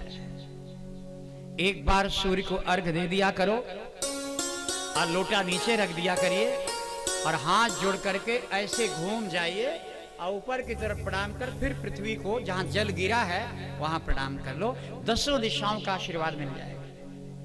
ये नियम है, क्योंकि जब घूमेंगे पूरब की तरफ मुंह करके तो जल ही देते हैं। पूरब से प्रतिष्ठा मिलती है, अग्निकोण से आकर्षण मिलता है, दक्षिण दिशा से दायित्व होता है और नैऋत्य कोण से नैतिकता का पाठ मिलता है, पश्चिम दिशा से प्रारब्ध मिलता है, वायव्य कोण से वैभव मिलता है, उत्तर दिशा से उन्नति होती है, ईशान कोण से ऐश्वर्य मिलता है, आकाश से आमदनी मिलती है और पृथ्वी को प्रणाम करने से पूंजी का संचय, कमाई संचय। एक बार घूम जाने से इन 10 दिशाओं से 10 देवताओं का आशीर्वाद मिल जाता है। पूरब से इंद्र का, अग्निकोण से अग्नि भगवान का, दक्षिण से यमराज का, नैऋत्य कोण से निरुद्ध देवता का, पश्चिम से वरुण देवता का, वायव्य कोण से मरुत देवता का, उत्तर दिशा से कुबेर का खजाना, ईशान कोण से ईश्वर का, आकाश से ब्रह्मा का और पृथ्वी से अनंत शेष नारायण भगवान का आशीर्वाद। ये भारतवर्ष की संस्कृति में ही है, अन्यत्र कहीं नहीं मिलेगा। और अंत में जड़भरत जी ने राजा से कहा कि 3 रास्ता है तुझे स्वर्ग जाने का, किस रास्ते से जाओगे? इनकी भाषा थोड़ी कठिन है, लेकिन कठिन कह करके हम छोड़ देंगे तो ऐसा नहीं चलेगा। कठिन सवाल को भी हल करना पड़ेगा। स्वर्ग अच्छी जगह जाने के, ऊपर जाने का 3 रास्ता है। अर्ची लोक, अर्ची मार्ग, धूम्र मार्ग और उत्पत्ति विनाशक मार्ग। शरीर छोड़ने के बाद व्यक्ति 3 ही रास्ते पर यात्रा करता है। अर्ची मार्ग से अगर गया तो देवलोक होते हुए ब्रह्मलोक, अगर धूम्र मार्ग के रास्ते पर गया तो सीधे पितृलोक, और उत्पत्ति विनाशक मार्ग पर अगर चलेगा तो सीधे नरक लोक। 3 लोक, ऊर्ध्वलोक, अधोलोक, मध्यलोक। ऊर्ध्वलोक को स्वर्ग कहते हैं, मध्यलोक को मृतलोक कहते हैं और अधोलोक को नरक कहते हैं। ऊर्ध्वलोक जाने से ऊर्ध्वगति, अधोलोक जाने से अधोगति और मध्यलोक में स्थिर गति। हम लोग स्थिर गति वाले हैं, बीच में। ज्ञान, विचार, पूजा, तप यही निर्णय करेगा कि स्वर्ग जाओगे कि नरक जाओगे। आपके नैतिक बल, यम नियम के पालन से यह निर्णय होगा कि स्वर्ग मिलेगा कि नरक। इसलिए संयमी बनी। इसके बाद सुखदेव जी ने नरक का वर्णन किया। मन डर जाएगा। ज्यादा हम विस्तार नहीं करेंगे, समय को ध्यान में रखते हुए आज कथा 5:30 बजे पूर्ण विराम हो जाएगी आरती से। इसलिए स्वर्ग की बात कर लेते हैं, नरक का नाम ले लेंगे। तामिश्र है, अंध तामिश्र, रौरव, महारौरव, कुंभी, पापकार, सूत, अस्त्रिवत। बड़ा डरावना नरक। नरक की बात फिर कभी करेंगे। स्वर्ग की बात करते करते नरक क्यों जाए? हाँ, अगर नारकी काम आपने किया भी कभी है तो मैं 2 रास्ता आपको बता रहा हूं। एक तो नारायण के 4 अक्षर का नाम पुकारिए, और दूसरा इस पृथ्वी में 7 द्वीप हैं। पता है, एक पुष्कर द्वीप है, वहां जो समुद्र है उसका जल बहुत मीठा है। वो समुद्र आप नहीं देखे होंगे। एक शाक द्वीप है, उसके समुद्र में जो जल का स्वाद है वो मट्ठे जैसा है। एक क्रौंच द्वीप है, उस क्रौंच द्वीप में जो समुद्र है उसमें उसके जल का स्वाद दूध जैसा है, क्षीर सागर वाला। एक कुशक द्वीप है, वहां के समुद्र में घी का स्वाद मिलता है, कढ़ाई में डाल करके पूरी छान सकते हो। एक शालमली द्वीप है, वहां के